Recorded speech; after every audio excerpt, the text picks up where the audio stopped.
चेतनाहीन यानी कि महाजड़ यानी कि कौमा निश्चेत अवस्था का प्रायश्चित हमारे धर्म ग्रंथों के अनुसार क्या होना चाहिए, क्या करना चाहिए, इसी संदर्भ में हम बात करेंगे।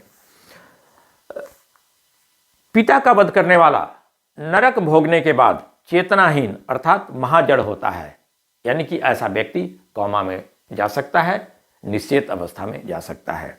पितृहा चेतनाहीनो प्रजायते नरकांते प्रकुर्वित प्रायश्चित यथाविधि। शाततप स्मृति में कहा गया है कि पिता का वध करने वाला नरक भोगने के बाद चेतनाहीन अर्थात महाजड़ होता है, वह व्यक्ति कौमा में जा सकता है, निश्चेत अवस्था में जा सकता है। प्रायश्चित के रूप में ऐसे व्यक्ति को उचित है कि विधि पूर्वक 30 प्राजापत्य व्रत करे।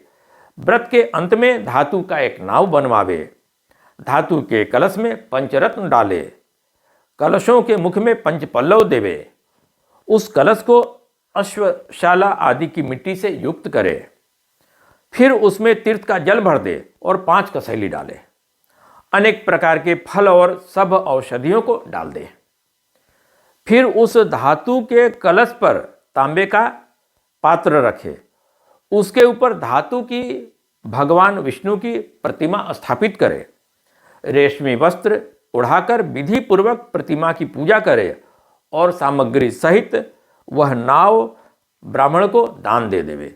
दान देते समय ऐसा कहे कि हे वसुदेव, जगत के नाथ, सब भूतों के हृदय में स्थित और प्रणत के दुख हरने वाले पाप के समुद्र में डूबते हुए मुझको तारो।